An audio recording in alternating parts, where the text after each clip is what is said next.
I'm here in beautiful Exeter, New Hampshire, home of the Exeter, New Hampshire UFO incident, and nearby the Barney and Betty Davis incident. And thinking about disclosure and ufology. And UFOs used to just be unidentified flying objects. It was pretty simple. A lot of people thought of them as flying discs, because that was the popular term back in the 50s, I guess, the 1950s. And now they're called UAPs, unknown aerial projectiles, or UATs, or wait, advanced aerial threats. I think they're called unknown aerial threats. Yeah, UATs. UAT or UAP or UFO. Well, we don't hear much about flying saucers anymore because that's outdated technology, even for humans. And you get some interesting pictures of, well, when disclosure happened on December 20th or so, around there, right before Christmas, when nobody was paying attention, they released footage of the Nimitz sighting, or so they said that's what it was. Apparently, the name Nimitz is associated with it one way or the other. And the guy says, "Oh, there's a whole fleet of them," and the thing's, going at whatever speed it's going and spinning around. And they say there's a whole fleet, but they only ever show the one. So I don't know where the fleet was. If there was a fleet, I don't think I'd be looking at just one of them, unless I was with a whole squad of 22 Raptor fighters. I think I'd be like trying to zoom out and get the big picture of what they're doing. But hey, that's the... And then they said that the location was classified, which that would make sense to me, that it would be classified. But then also the CNN said that it was, or in the heading under when CNN posted about that disclosure of UAPs or whatever, they said it was out in San Diego. My first thought was, wait, you say it was San Diego, but I just heard it was classified, or they just said it was classified. And the pilot they were interviewing was based out of Manchester, New Hampshire, about 40 minutes from here.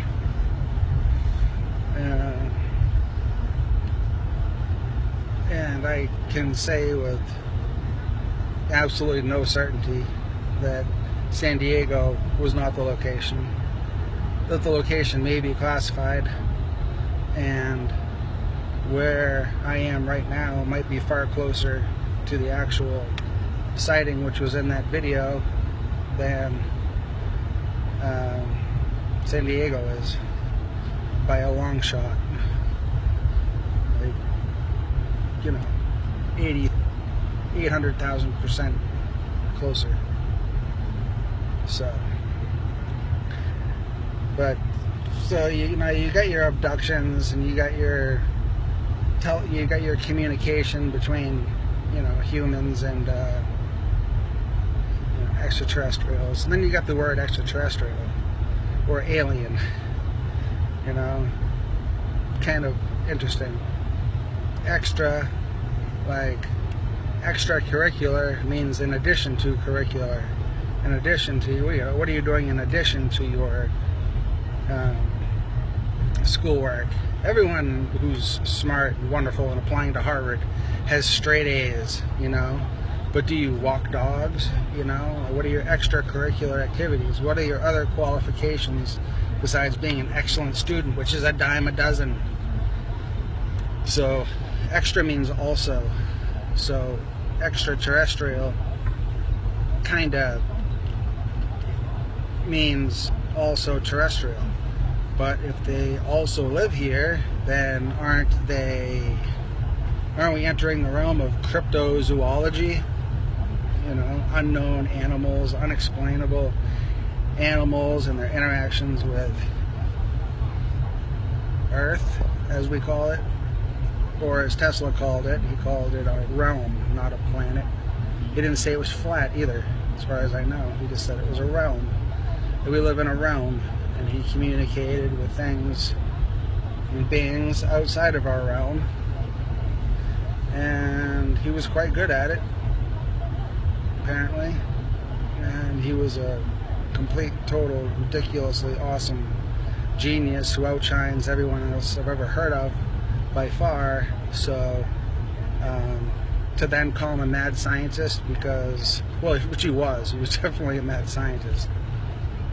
He was amoral, you know, like regarding his technology and its abilities, without any doubt.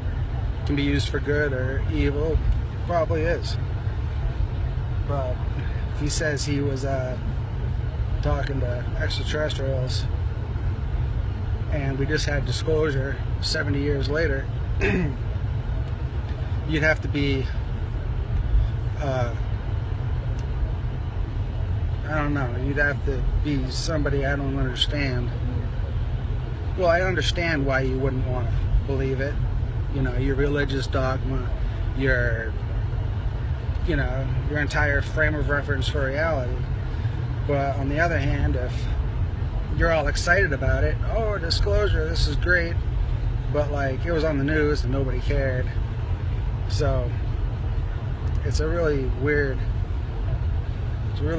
situation.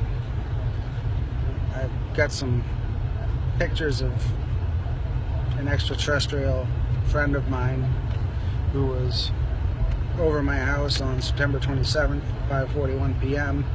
and a really bad picture of a large craft which was over my house at 2:34 a.m.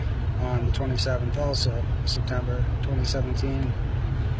And I've been in contact for God knows how long. I don't know. I'd say 20 years. 20 years of contact with other dimensionals, or for years I just called them, I'd call them ghosts or spirits. I'd come into my living room and it'd be like 1:30 a.m. and there'd be 7 transparent figures. One was smoking a cigar. You know, they were on all the seats in my couch. They were in every seat that was available. And there was a figure, not even a figure, but a very vague outline of a person. Just basically a tall, thin oval. Not too thin, but thin, you know, not round. Not a circle. Between me and the light switch. And I made the executive decision as the pilot of my body, and not really knowing what to think about. I didn't even believe in extraterrestrials, and I just walked through it, and I got the chills. I got the chills pretty good. And that was in Exeter, New Hampshire. Had a few. Well, my girlfriend at the time, we saw what looked like some 12 to 24 inch guys crawling out of the ground within 10 miles of where we lived in Exeter. And then we left because they were weird. They were blinking like in and out of existence, like disappearing, walking, very atavistic way of moving, and very scary, you know. Like even now, if I saw something like that, and I've seen a lot of things, but if I saw that, I'd go the other way. There's not too many things that I can say I would go the other way, but those small grays, you watch those things crawl out of the ground and come towards you, you know, you can talk how brave you are all you want. You ain't seen things I've seen. Yo, you've seen something. I'm sure you have.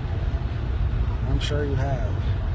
But a lot of the sightings I hear about, you know, that would be like a weekend of things I've seen.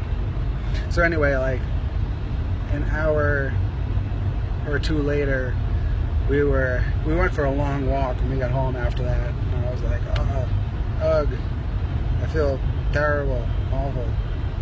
And we were sitting in chairs across from each other in the bedroom, and well, I heard a loud popping sound, and she saw a flash of light, and according to her, I wasn't there for I don't even know how long, because I can't find her. I haven't really tried very hard, but you know, she's not available on social media. She's just she was always kind of a runner, you know. So I have no idea where she went. But she said I disappeared. Considering that I didn't see, hear, or have any thoughts or any consciousness or even feel like I was in existence in the period of time when she says I disappeared in a flash of light. I asked her to clarify, because she said, you know, you were here and then you weren't here. I was like, well, what do you mean? She said there was a flash of light and you were gone. She didn't tell me what happened when I came back. I don't know. I'm assuming I was just back. But that was back in like 2003. And that was not a particularly good time in my life. And, in 2008, they came back on Front Street in Exeter. I'd been studying with a mentor in the massage therapy, manual therapy business. He was a mentor, an expert, and he had me studying consciousness. And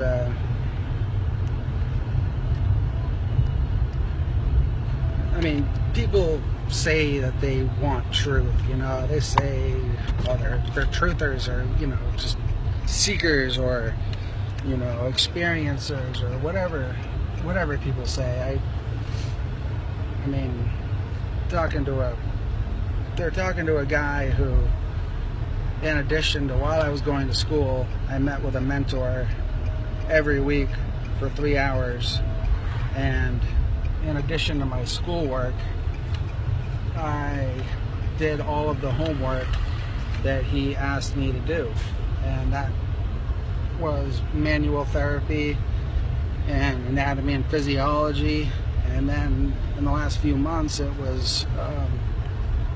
had to do with consciousness and energy. And I had just gotten off the phone with a classmate, I'm assuming, because I took a lot of study walks back then. I'm assuming that's why I was out walking. But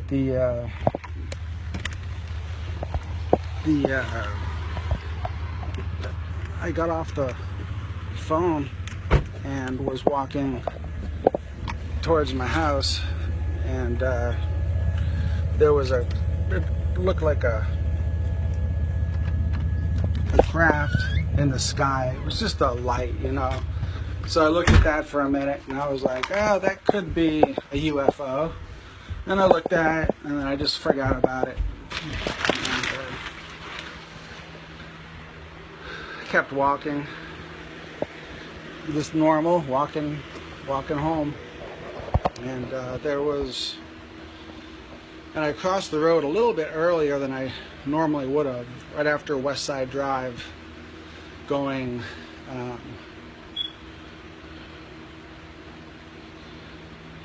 south, just past West Side Drive on Front Street in Exeter.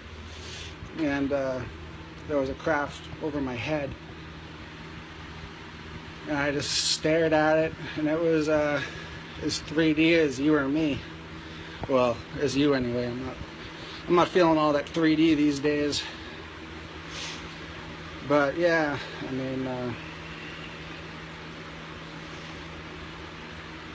after it was over my head and I listened to it, the sound it was making, it just started moving real slow. I walked underneath it, and then I jogged, and then I ran, and then I yelled, "Wait, come back!" And I got a good look at it. Then it was, it had white lights stacked 4 around the outside, 4 high. They were round, or oval, but I think they were round, yeah. And it was rectangular. I saw the outline very clearly when it was hovering over me. I don't know what happened when it was hovering over me, but when I chased it saying, "Wait, come back," I almost sensed that it was surprised, or there was some surprise that I would be like, "Wait, come back." Strange thing, as I chase you down the road. But that should give you a sense of how horrifying those little guys crawling out of the ground are. So when it comes to ufology and cryptozoology, and you know, I got pictures of my AT buddies. Anybody on my friends list knows that I got some proof. And yeah, I mean, this is like 500 different topics. So this is an introduction.